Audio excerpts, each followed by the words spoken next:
Saya akan membawakan materi tentang pertumbuhan dan perkembangan hewan, tepatnya katak. Mata pelajaran ini diberikan untuk kelas 7, yakni dengan subjek mater IPA. Saya memiliki standar kompetensi memahami berbagai sistem dalam kehidupan hewan. Dengan standar ini, izin menganalisis pertumbuhan dan perkembangan serta pembudidayaan katak dan indikator, menjelaskan perbedaan pertumbuhan dan perkembangan, kemudian menjelaskan faktor-faktor yang mempengaruhi pertumbuhan dan perkembangan katak, dan menjelaskan kegiatan manusia dalam pelestarian katak. Oke, metode pembelajaran yang digunakan ada scientific dengan menggunakan observasi dan juga menggunakan observasi, diskusi, dan kaji referensi serta model problem-based learning. Dalam kegiatan ini, kegiatan pembelajaran dilakukan dengan tiga tahapan, yakni pendahuluan, inti, dan penutup. Dan terdapat sintaks pembelajaran, yakni dari menyampaikan tujuan dan memberikan motivasi, kemudian mengidentifikasikan topik dan membagi peserta didik ke dalam kelompok, merencanakan tugas, menugaskan peserta didik, dan kemudian menyimpulkan serta berdoa. Baiklah, kita akan memulai pembelajaran pertumbuhan dan perkembangan hewan katak. Dan kita memiliki tujuan pembelajaran melalui diskusi, peserta didik dapat menjelaskan perbedaan pertumbuhan dan perkembangan dengan benar. Kemudian melalui diskusi dan observasi, peserta didik dapat menjelaskan faktor-faktor yang mempengaruhi pertumbuhan dan perkembangan katak. Melalui diskusi dan analisis, peserta didik mampu menjelaskan berbagai kegiatan manusia dan faktor-faktor yang mempengaruhi pelestarian katak. Baiklah, di sini peserta didik selain mendapatkan tujuan tadi, peserta didik dapat mendapatkan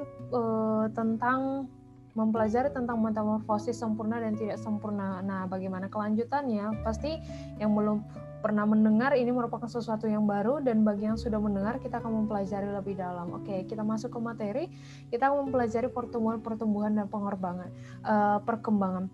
Pertumbuhan adalah proses pertambahan volume dan jumlah sel sehingga ukuran tubuh makhluk hidup tersebut tambah besar. Pertumbuhan itu bersifat irreversible atau tidak dapat balik dan dapat diukur, misalnya itu pertumbuhan tinggi badan, pertumbuhan berat badan. Sedangkan perkembangan adalah proses perubahan menuju kedewasaan melalui proses pertumbuhan dan diferensiasi, dan perkembangan tidak dapat diukur, misalkan perkembangan kedewasaan emosional seseorang.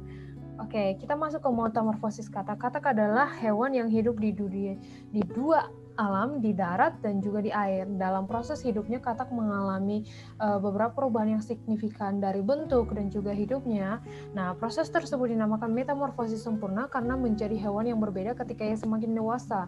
Selanjutnya, di sini ada gambar, kita dapat melihat ini ada telur. Telur ini terjadi dari pertemuan antara sel telur dan sel sperma. Kemudian telur ini akan menjadi embrio.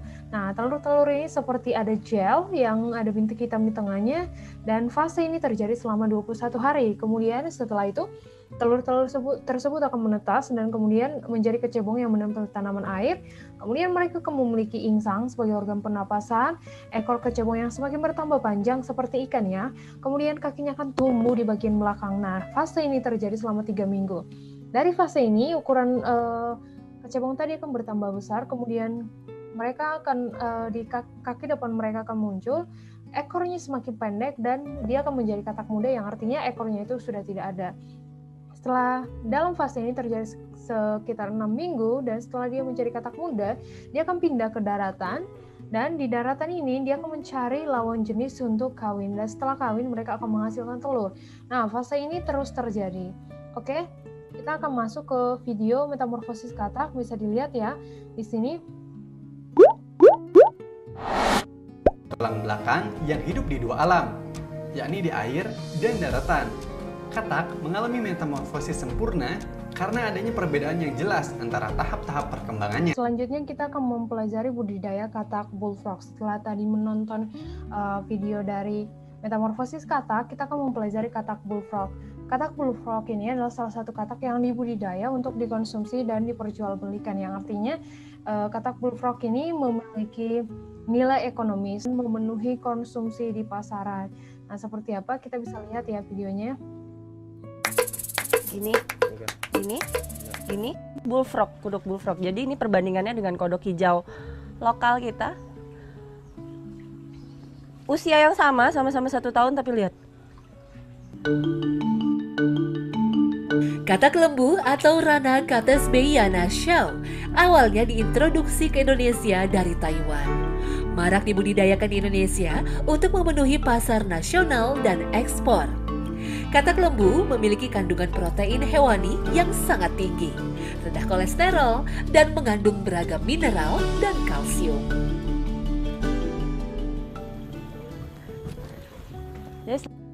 Oke, setelah kita tadi menonton video dari katak bullfrog, nah Ibu akan memberikan kalian masalah, yakni bagaimana cara mengatur kualitas kolam, air yang tepat, dan pengaturan pakan untuk menghasilkan katak yang berkualitas. Nah, dalam memecahkan masalah ini, kalian tidak bekerja secara sendiri, tetapi kalian akan bekerja secara berkelompok atau kolaboratif. Nah, di sini Ibu juga akan membagikan atau grafik problem solving, di mana kalian akan mencatat masalahnya di sini di kolom masalah. Masalah ini kan ada 3 nih ya. Bagaimana cara mengatur kualitas kolam, air yang tepat, dan pengaturan